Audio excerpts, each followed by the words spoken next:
Welcome back to the YouTube channel. दोस्तों, आज हम देखने वाले हैं, एक सीरीज स्टार्ट करने वाले हैं जिसमें हम आपको पूरा बनाएंगे, शुरू से लेके पूरा एंड तक क्रॉस प्लेटफॉर्म एप्लीकेशन कैसे बनाते हैं।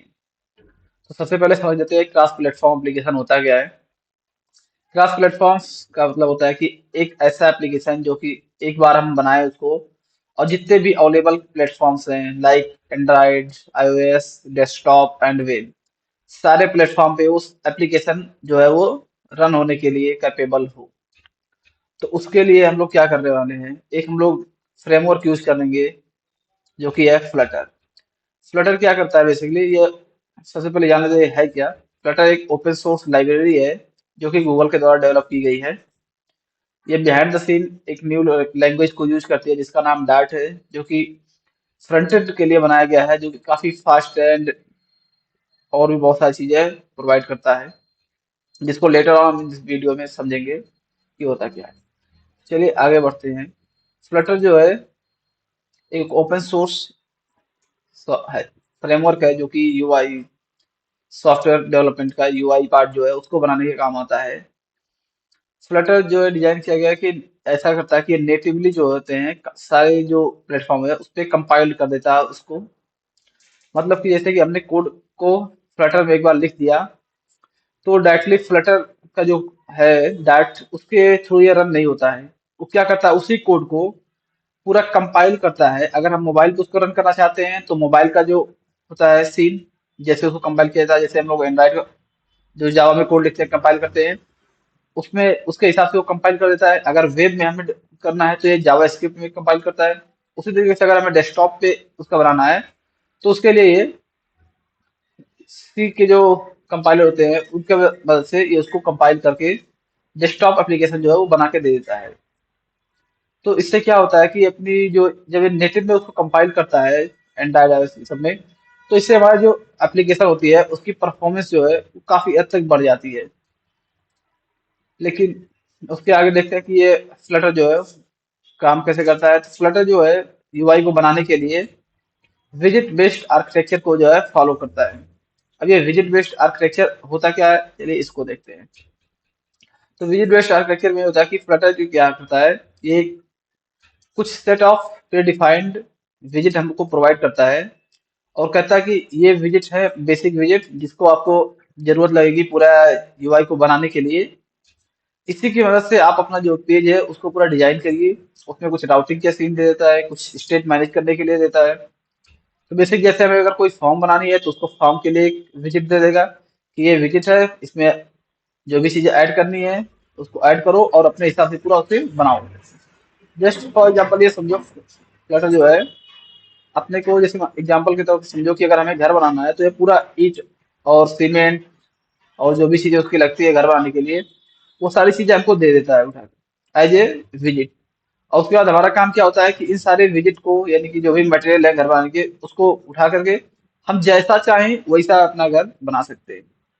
तो इसी तरीके से अगर यहाँ पे एग्जाम्पल में देखा जाए तो ये विजिट सारे प्रोवाइड करता है, जैसे फॉर्म के हो गए, बटन के हो गया, टेक्स्ट विजिट हो गए, ये सारे विजिट देता है। अब इसकी मदद से हमें क्या होता है, अपना एप्लीकेशन बनाना होता है।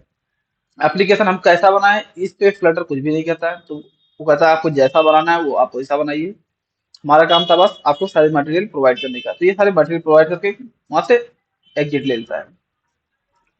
उसके बाद क्या है, फ्लटर के जो भी विजिट है वो भी कस्टमाइजेबल है। मीन दैट उसके जो भी विजिट है ऐसा नहीं कि केवल विजिट को हम डायरेक्टली यूज करें, उसके विजिट जो भी कस्टमाइज कर सकते हैं, उसमें जो भी हम एडिट करना चाहें कर सकते हैं सारी चीजें। उसके बाद नेक्स्ट चीज आती है फ्लटर की हॉट रिलोड कैपेबिलिटी। ये फ्लटर की सबसे बेस्ट थिंग है जो कि मुझे अभी तक लगी है कि फ्लटर में हॉट रिलोड। अभी इसको समझने के लिए एक एनालॉजी समझ रहे हैं।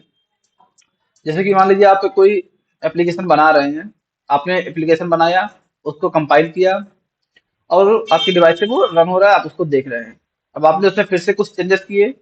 अब क्या करेंगे आप, आपने उसमें चेंजेस थोड़े से किए बट आपके कोड बेस बहुत लार्ज है। तो लेकिन आपको करना क्या होगा, पूरे जितने भी कोड बेस आपने नया जो कोड लिखा, कुछ चेंजेस किए, और पुराने जो कोड बेस थे सारे को आपको फिर से कंपाइल करना होगा। फिर जाके आपको जो सीन है वो पूरा दिखाई देगा वहां पे यूआई पे, राइट।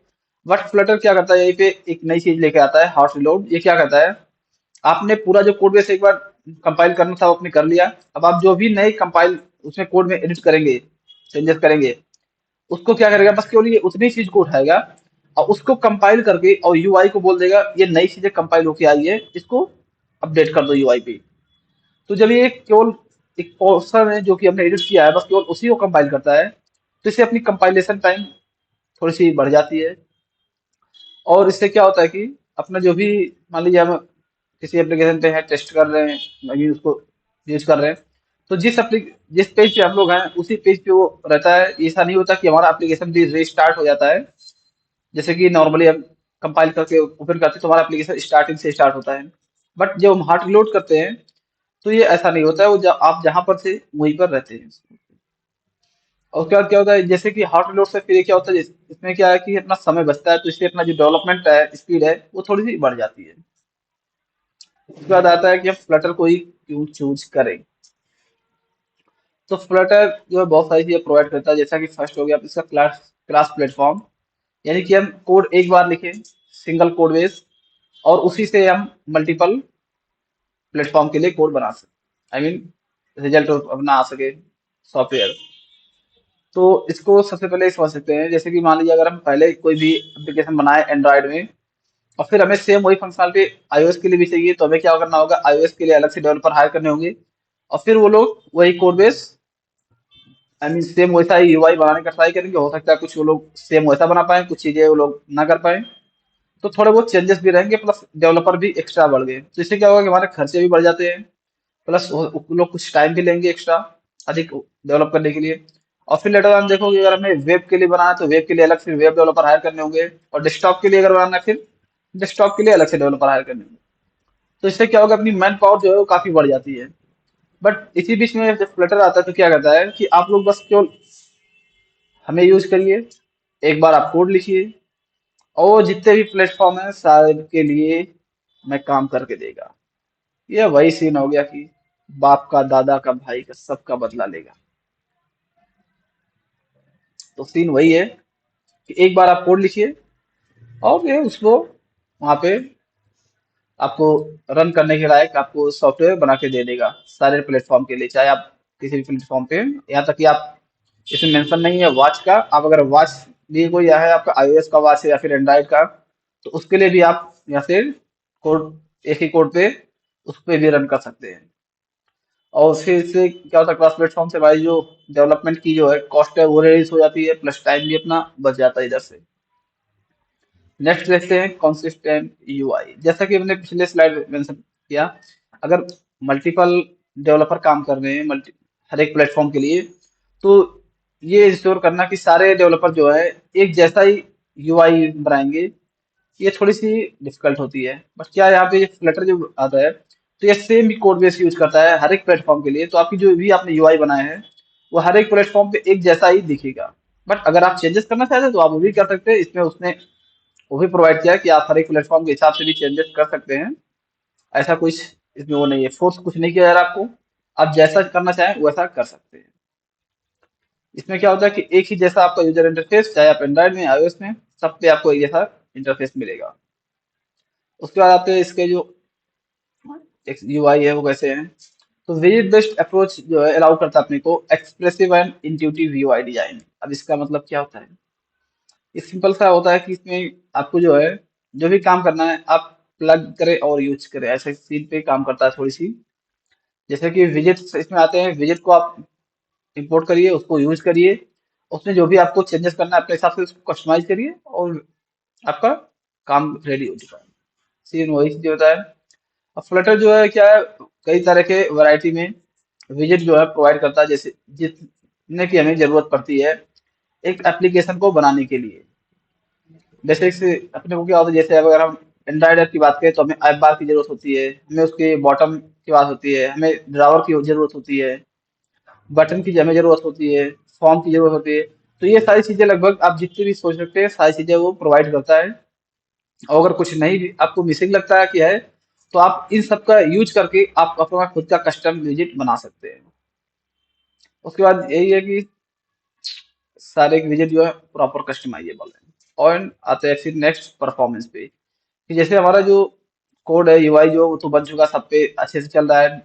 अपना डेवलपमेंट जो टाइम है वो रिड्यूस तो हो गया, बट हमारा जो एप्लीकेशन बन रहा है उसके परफॉर्मेंस का क्या, क्या वो परफॉर्मेंस अच्छा देगा? जैसे कि हम नॉर्मली एंड्रॉइड का एप्लीकेशन बनाया या इसका एप्लीकेशन बनाया, वो जितने फास्ट होते हैं, क्या वैसा ही परफॉर्मेंस दे सकता है, या फिर ये परफॉर्मेंस में कुछ लैग करता है? तो देखिए, परफॉर्मेंस को अच्छा करने के लिए इसने क्या किया कि नेटिव एआरएम जो होते हैं उन्हीं में एक जो है कोड को कंपाइल करता है, जिससे क्या होता है कि परफॉर्मेंस काफी हाई हो जाती है। जैसे एंड्रॉइड और iOS के लिए नेटिव एआरएम जो होते हैं, ARM 64, उस पे कंपाइल करता है, जिससे अपनी हो जाती है परफॉर्मेंस अच्छी। Direct compilation result and smooth and responsive है। इसके जो ऐप होते हैं वो रेस्पॉन्सिव भी होते हैं और डिलीवर डिलाइटफुल यूजर एक्सपीरियंस। मतलब कि जैसे कि अब परफॉर्मेंस अगर अच्छी है तो यूजर जैसे ही कुछ भी टाइप करता है तो उसको तुरंत उसके हिसाब से नया रिजल्ट दिख जाता है। तो इससे यूजर जो है इरिटेट नहीं होता कि उसने कुछ बटन क्लिक किया, उसको कुछ आगे दिख ही नहीं रहा है। तो इससे यूजर एक्सपीरियंस बढ़ता है। तो ये परफॉर्मेंस जो अच्छा रहती है। तो उसके बाद आगे बढ़ते हैं, तो जैसे कि मान लो कोई भी अगर हम काम कर रहे हैं, कोई फ्रेमवर्क यूज कर रहे हैं, तो ऐसा तो है नहीं कि हम उस पर काम कर रहे हैं तो उसमें हमें एरर ना आए। एरर ऑब्वियस सी बात है, आएंगे। तो एरर आएंगे तो एरर को हम सॉल्व कैसे करेंगे? उसके लिए में क्या होता है, कम्युनिटी की जरूरत होती है। तो उसी तरीके से फ्लटर की जो है कम्युनिटी काफी अच्छी खासी है। आप इसको देख सकते हैं और इसमें बहुत सारे एक्टिव मेंबर पड़े हैं। उसके कम्युनिटी को देखने के लिए आप चेक कर सकते हैं pub.dev, जिसमें फ्लटर के जो सारे पैकेजेस होते हैं वहाँ पे मेंशन है, आपको मिल जाते हैं। तो वहाँ पे आप देखेंगे तो आपको बहुत सारी की तरह के जो भी पैकेजेस प्लगइन्स हैं, आप उसकी वहाँ पे भरमार देख सकते हैं, पड़े रहते हैं, जिसको बस आप केवल इंपोर्ट करिए और यूज करिए। जैसे फॉर एग्जांपल अगर मुझे जीपीएस के लिए, जीपीएस लोकेशन एक्सेस करने के लिए कुछ कोड लिखना है, तो दो ऑप्शन हो सकते हैं, या तो मैं खुद से पूरा कोड लिखूं, या मैं किसी दूसरे के द्वारा लिखे गए कोड को यूज कर लूं। तो सेकेंड ऑप्शन ये होता है कि कोई पैकेज बना के रखा हो, हम डायरेक्टली उस पैकेज को यूज करें और हमें हमारे जरिए जो है जीपीएस की लोकेशन मिलती रहे। तो उसके लिए pub.dev बनाया गया, जिसपे क्या होता है, मल्टीपल डेवलपर्स जो होते हैं वो पैकेजेस बना करके उस पर अपलोड करते हैं और फिर हम उसको यूज करते हैं। उसके बाद आता है कंक्लूजन। फ्लटर जो है सिंपली एक एप्लीकेशन यूआई बनाने के लिए एप्लीकेशन है, जो कि क्या होता है, फास्ट करता है अपना डेवलपमेंट, और परफॉर्मेंस जो है वो भी काफी अच्छी रखती है, क्योंकि इसके मेन वही है एडवांटेज। ऑप्टिमाइजेशन बहुत अच्छी रखता है। और इसकी जो कम्युनिटी है वो काफी अच्छी है, बहुत ही तेजी से ग्रो भी कर रहे हैं। अब वहाँ पे जो भी आपकी क्वेरी होते हैं, आप स्टैक ओवरफ्लो पे या कहीं पे भी अगर क्वेरी को आस्क करते हैं तो उसपे बहुत ही जल्दी आपको रिस्पॉन्स मिल जाते हैं। And last is Flutter is all about creating beautiful and functional experience. मतलब कि ये मेनली डिजाइन किया गया है यूजर एक्सपीरियंस, यानी कि यूजर इंटरफेस बनाने के लिए, जिससे कि क्या होगा, यूजर का जो एक्सपीरियंस है वो बहुत ही अच्छा रहे। So that's it guys from today video. In the next, अगले वीडियो में हम देखेंगे कि फ्लटर को हम अपने लोकल सिस्टम पे इंस्टॉल करेंगे और देखेंगे कि फ्लटर कैसे काम करता है। तो इस वीडियो के लिए बस इतना ही, मिलते हैं अगले वीडियो में। Till that keep learning and good bye.